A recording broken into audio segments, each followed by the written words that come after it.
Saan napunta ang pera ni Juan? Kaibigan, pamilyar ka ba sa tatlong mukha ni Juan pagdating sa paggamit ng pera? Alam mo bang may pagkakaiba sa ugaling pinansyal si Juan mahirap, middle class at mayaman? Sobrang simple lang ng mga pagkakaibang ito. Magtataka ka kung hindi lahat ng tao pamilyar dito. Mga simpleng diskarteng dahilan kung bakit ang mahirap lalong humihirap, ang middle class stressed out at walang oras, at ang mayaman lalong yumayaman. Kung matagal mo nang tanong ang mga ito, mag-e-enjoy ka sa mga facts na hinanda ko para sa iyo. Sabay nating hihipan ang mga kumakalat na outdated na information tungkol sa pag-manage ng pera ngayon. At as a bonus, titignan din natin kung may pag-asa pa ba sa panahon ngayon ang simpleng Juan na umasenso at yumaman. Halika't isa-isa natin silang tignan. Magsimula tayo sa regular na araw ni Juan Mahirap. Gigising siya sa umaga at magmamadaling pumasok sa trabaho. Kung swerteng may trabaho nga siya. Madalas, contractual. Minimum wage. Minsan, less than minimum pa. Masipag at matyaga naman siya. Pagtitiisa ng traffic at ang sumpong ng boss na masungit. At pagkatapos magbanat ng buto buong araw, uuwi ng pagod. Magpapahinga para ulitin lahat ito kinabukasan. Gagawin niya ito ng araw-araw para sa kapos-saktong sweldo. Tama ka, di na ito bagong istorya. Ano nga ba ang diskarte ni Juan Mahirap pagdating sa pera? Bago ang pag-iipon para sa pangkabuhayan, madalas nauuna ang Jollibee dito, sini doon, at ang silent killer ng bulsa. Bili ng kung ano-ano, kung saan-saan, kahit di kailangan. Mga abubot. Bakit? Kasi may sale, surplus, ukay-ukay, at tiyanggihan. Minsan lang at mura lang naman. Ang kadalasang mga dahilan, bibili kahit di naman kailangan. Ang resulta, wala pang 15 o 30, ubos na ang pera. Kaya uutang na lang. Gusto naman magbago ng buhay ng mahirap na Juan, pero magpapaulit-ulit ang kalagayan niya hanggat di niya nakikitang patong-patong na gastos ang bigay ng abubot niya, na pag naipon, pwede nang puhunan sa negosyo. Pero hindi masamang tao ang mahirap na Juan. Gaya ng sinabi ko, mukha lang ng diskarte sa pera to. Marami sa atin ang dumaan din sa mentality ng mahirap na Juan, di niya ito kasalanan. Maaaring misinformed lang. Paano nga naman bukod sa di lahat nakapagtatapos ng pag-aaral, di naman tinuturo ang pinansyal na kaalaman sa eskwelahan. Madalas, ang ugali sa paghawak ng pera ay ang ugaling namamana lang. So, saan napunta ang pera ni Juan Mahirap? Dito na papasok ang tinatawag nating 1. Income at expense, at 2. Assets at liabilities. Huwag kang mag-alala, hindi economics class ng pinasok mo. Simple lang to. So ano nga ba ang praktikal na kahulugan ng income at expense at assets at liabilities? Unahin natin ang income. Ito ang perang pumapasok sa iyo. In short, income equals kita. Kapag lumabas naman ang pera, tinatawag natin tong expense. Sa madaling salita, expense equals gastos. Ngayon, ano naman ang assets at liabilities? Asset ang isang bagay kung binibigyan ka nito ng income o kita. At liability naman kung expense o gastos ang binibigay nito. Balik sa tanong, saan napunta ang pera ni Juan Mahirap? Ang maikling sagot, madalas mas maraming expense o gastos kesa income o kita ang mahirap na Juan. Maaring sa sahod o maliit na extra lang siya umaasa para sa income, samantalang kaliwat kanan naman ang pinanggagalingan ng expense. Naloko na. May pag-asa pa ba ang mahirap na Juan? Malalaman natin yan mamaya. Ngayon, tignan muna natin ang behind-the-scenes kwento ni Juan Middle Class. Sa unang tingin, okay na okay ang lagay ng middle class na Juan. Ang totoo niyan, malaki ang tsansang mapagkamalan mo siyang mayaman. May bahay, may kotse, at nakikita mo silang nagbabakasyon minsan. At kung may bagong labas na gadget, mag-upgrade ang middle class na Juan. Pero ang di alam ng karamihan, marami dito ay promo, hulugan, o utang sa credit card na buwan-buwan sa sweldo nakakaltas. So, saan napupunta ang pera ni Juan Middle Class? Ang maikling sagot, mas madaming liabilities, nagbibigay gastos kesa sa assets, ang binibili ng middle class na Juan.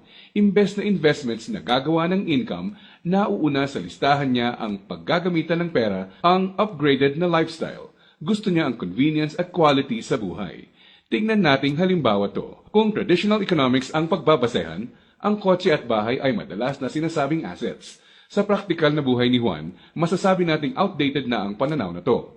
Sa definisyon natin ng asset, Ang isang bagay ay asset kung gumagawa ito ng income. Pero madalas, pagka down payment mo ng kotse, bahay o alahas, money out agad. Sa mga susunod na buwan, may babayaran ka ulit. At huwag mong kakalimutan, andyan pa ang insurance at tax. Money out nga naman. Liabilities. Ang kotse ay nagiging asset lang kung nakakatulong siya ng gumawa ng income. Halimbawa na lang kung gamit sa negosyo. Ang bahay ay pwedeng maging asset kung paparentahan mo ito. Lalagyan ng mga produkto sa negosyo or storage. O di kaya'y kung nagba-buy and sell ka ng bahay at mabibenta mo to ng mas mahal. So bakit walang oras at stressed out si Middle Class Juan? Para mabayaran ang mga liabilities, kailangang mag-overtime, kumuha ng mas maraming trabaho at maghangad na ma-promote ng middle class na Juan kung siya ay empleyado. Para sa mga professionals at self-employed, kailangan nilang kumuha ng mas maraming kliyente o projects. In short, kailangan nilang ibenta ang oras at skills nila ng higit pa sa ginagawa nila dati nung wala pang liabilities para kumita ng mas malaki. Tulad ng kalagayan ng isang doktor. Kung hindi niya sisiputin ang pasyente niya, wala siyang kita. Dito mo na makikitang may lumalamon na sa oras ni Juan Middle Class. May mga celebrations sa family at friends ang di na niya ma-attendan. Kaliwat ka ng stress na ang kapalit ng upgraded lifestyle ni Middle Class 1. Para sa kayod kalabaw na discarding to, gugustuhin niya ng reward, tama?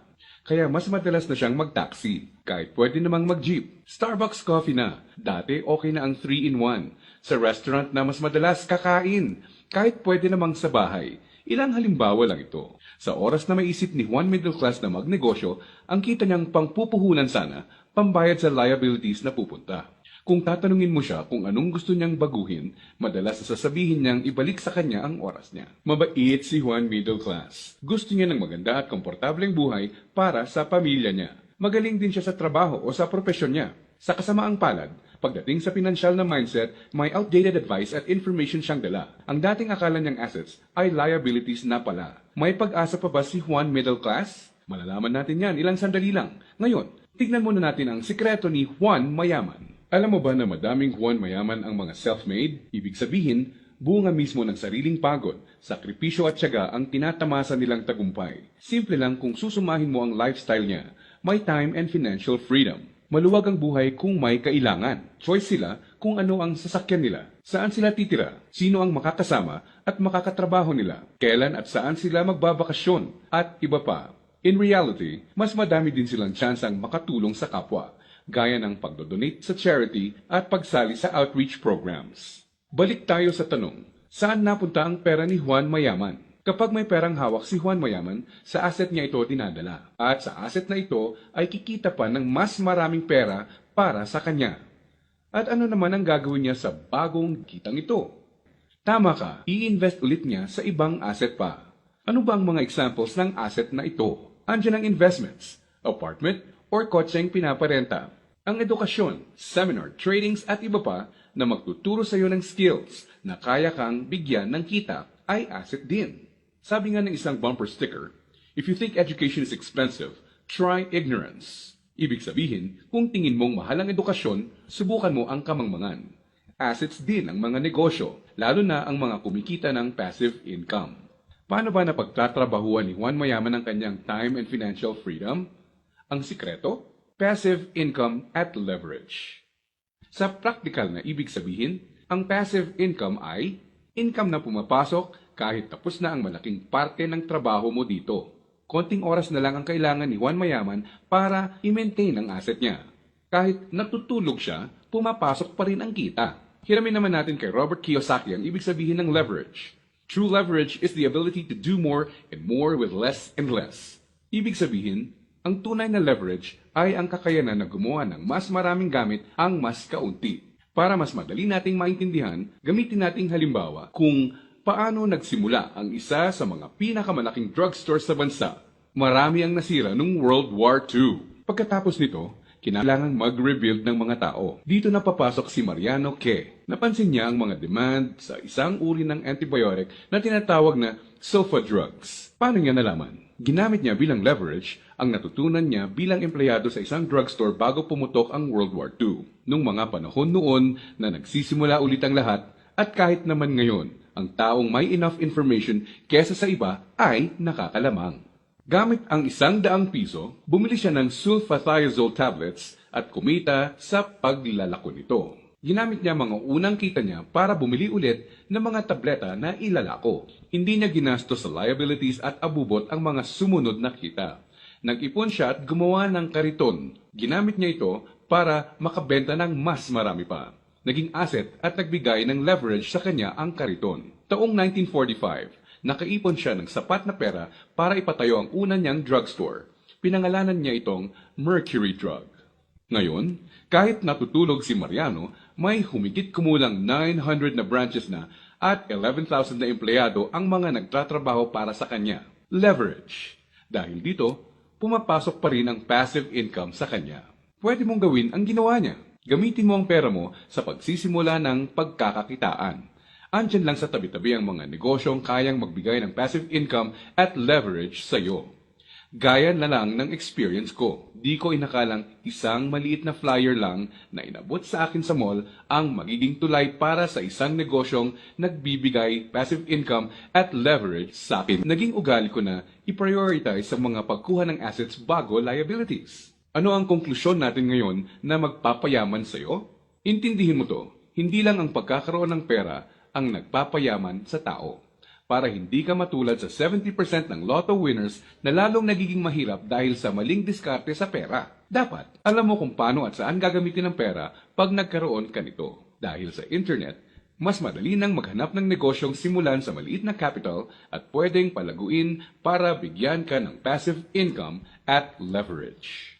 Ang importante, kailangan mo silang hanapin. Kailangan mong maging open para tumingin-tingin at kumuha ng idea at pag nakakita ka, pag-aralan at i-research mo to. Nandyan lang sila. Kailangan mo lang bigyan ng chance ang sarili mo na maging in the know. Ibig sabihin, kapag andyan na ang pagkakataon sa harap mo, alam mong di mo dapat palagpasin to. At sa pagkakakitaang papasukin mo, ipunin mo lang ang income mo.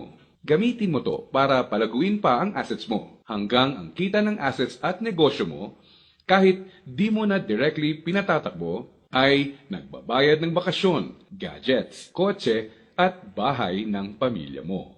Gaya ng mga self-made na Juan Mayaman, kaya mo itong simulan. So, si Juan Mahirap, unang binibili ay ang mga abubot. Si Juan Middle Class, unang binibili ay liabilities. At si Juan Mayaman naman, unang binibili ay assets.